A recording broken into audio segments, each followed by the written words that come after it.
Good evening, everyone. My name is Tyron Aigbekaen. I am a doctorate student from California University. Today, I will be attempting to unravel some fundamental questions that pertains to competitive strategy. To do that, I will review the four of Porter's competitive strategies. I will identify the companies where these strategies have been used. I will also be discussing on the usefulness of Porter strategies in analyzing these companies. A determination of the ability of other alternative methods different from Porter's to provide a similar analysis. I will be looking at all that. As an introduction, let me just first begin by giving a definition of what a business strategy is. A business strategy is actually a means of separating out and formulating the competitive strategy at the level of the individual business. We can also look at it as this. We can also say that a business strategy is primarily concerned with how an organization will compete in its chosen industry. So now let's delve into Porter's competitive strategies. At this point, I would like to just mention that it is not only Porter that have developed a framework on how to compete in the market. But for today's lecture, my emphasis will be on the framework that was developed by Porter. The first of them is cost leadership. Our cost leadership strategy aims to establish a competitive advantage by having the lowest cost of operation in the industry. That means by exploiting the economies of production and other economies and offering its products or services at the lowest price. What this means is a company wishing to dominate the market will have to offer its products and services at the lowest cost. Well, this obviously has some disadvantages, but I will not go into those here. And there are ways you achieve that.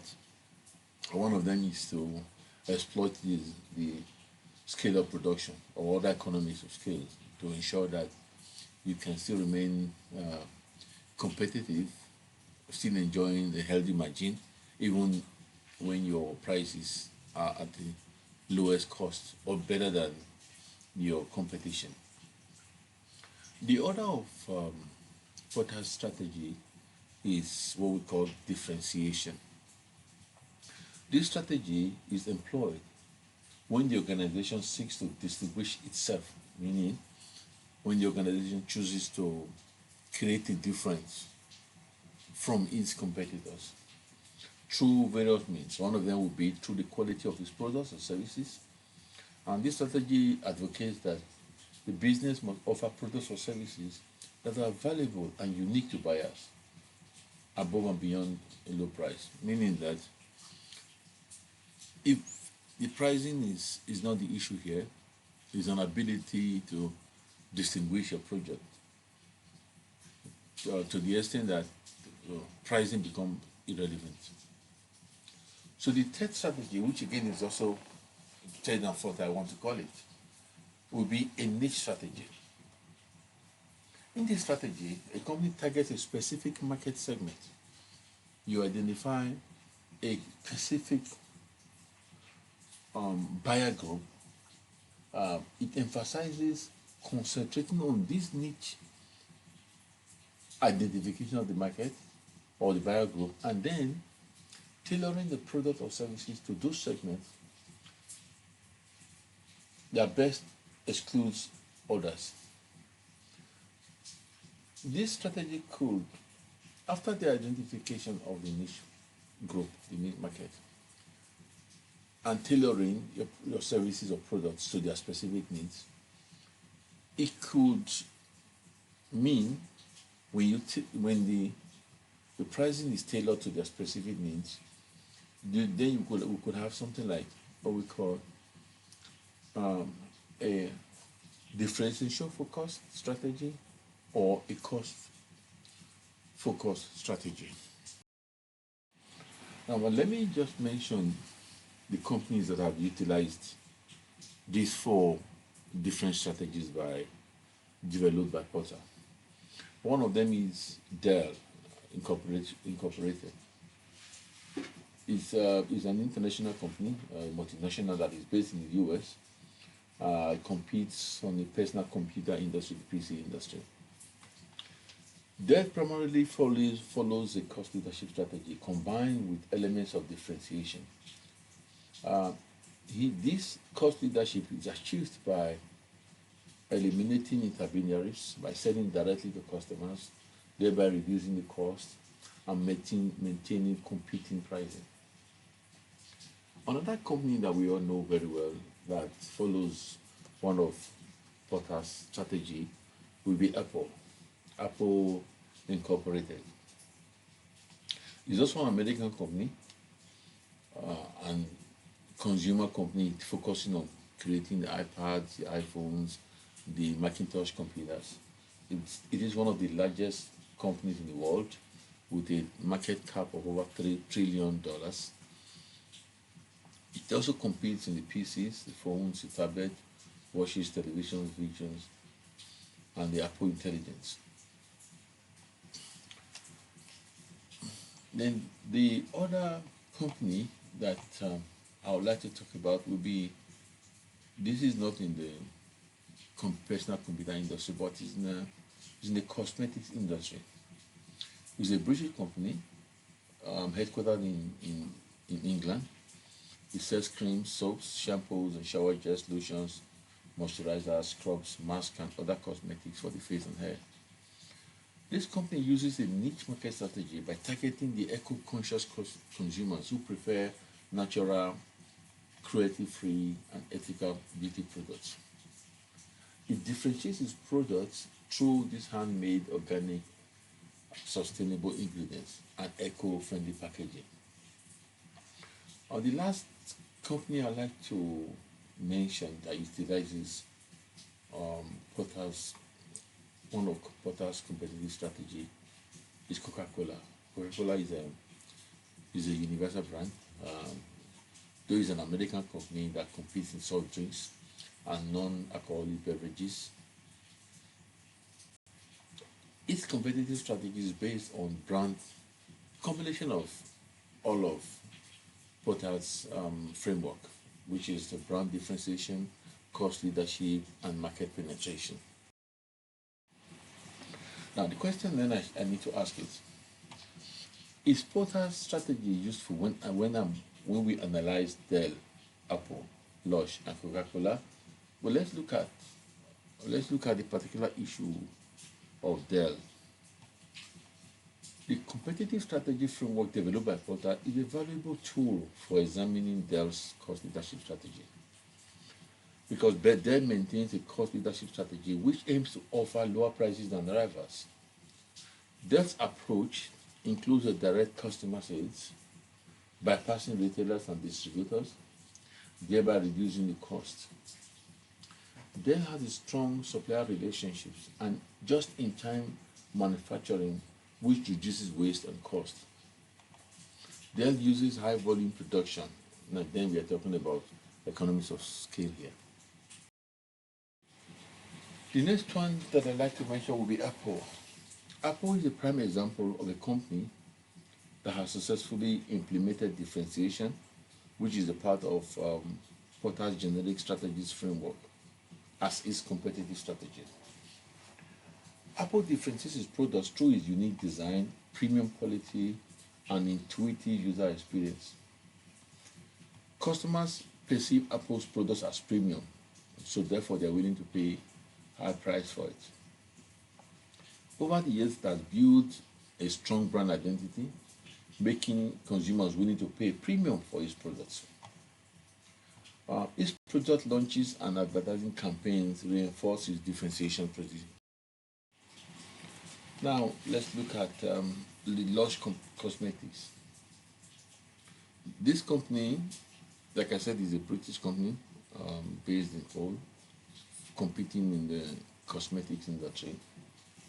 It has a focused approach, and this is one of the, as we know, this is one of Potter's framework. The company's target market revolves around environmentally conscious consumers willing to pay a premium for sustainable and ethical products. Rather than mass marketers, Lush controls its retail experience through exclusive stores and direct online sales. Porter's strategy explains the Lush approach because it clarifies Lush's competitive edge, it highlights Lush's success in a niche market rather than competing with mass market brands, and explains why Lush can sustain its differentiation by maintaining ethical sourcing, brand activism, and product uniqueness. So the last one I will talk about here will be Coca-Cola. Coca-Cola generally follows a broad market approach rather than focusing on a niche, but applies focus strategies in certain markets. Porter's framework helps to analyze Coca-Cola's regional adaptation and targeted product offering for niche segments. It also explains Coca-Cola's market dominance through its brand differentiation and cost efficiency. Obviously, he also employs the economies of scale and optimize supply chain efficiency, allow it to produce at the lowest price. Well, the company is heavily invested in branding, marketing, and product innovation to create a strong emotional connection with customers. What are the other alternative methods that we can use to analyze competitive strategies of the companies that we have talked about now? We have talked about Apple, we talked about Dell, we talked about Lush, we talked about Coca-Cola. Are there other framework that can be used that can challenge Porter's framework? I would say yes. A few of them. The first one of them will be the Blue Ocean strategy. And this one focuses on creating uncontested market space called the Blue Ocean rather than competing in the existing market, which is called the Red Ocean. This is similar to Porter's focus approach, but the difference between this Blue Ocean and Porter is that this one encourages innovation and makes competition irrelevant. An example of the company that does this, like I mentioned earlier, is a Lush. We can use the Lush Cosmetics to explain the Blue Ocean. Another alternative to Porter's strategy would be the resource-based view. And in this one, it depends on the company's unique resources and capabilities rather than its industry position. It focuses on sustainable competitive advantage through valuable, rare, inimitable, and non-substitutable resources. Apple is a typical example of this. Apple's proprietary ecosystem of brand loyalty can also be used to explain, can also be explained with this model. So the third one I would like to talk about that can also pose as an alternative to Porter will be the value discipline model. This one focuses on efficiency and cost leadership, and we have discussed cost leadership in Porter's framework. But the difference again with this one is it competes on innovation and superior products, and also competes on tailored solutions. Another one that I'd like to mention will be the data model. The data model also adopts the traditional cost and differentiation strategies, but it has a deep focus on customer relationships and creates an ecosystem where customers are locked in. The strategy can also be used to explain Apple's competitive advantage. The conclusion of this discussion will be Porter's competitive strategies outline how companies can achieve sustainable competitive advantages in their respective industries. The framework determines that companies can gain competitive advantage through cost leadership, product differentiation, and a focused approach to gain a major market share. Dell employed the cost leadership approach that we have seen earlier on to dominate the personal computer industry. Apple created the unique products to dominate the smartphone industry through product differentiation and a locked-in ecosystem products. And large companies identified a niche market segment by targeting the eco-conscious consumers who prefer natural, cruelty-free, and ethical. That will bring me to today's discussion. I want to thank you very much for listening to my presentation. Till we meet again, please save the page. Thank you very much.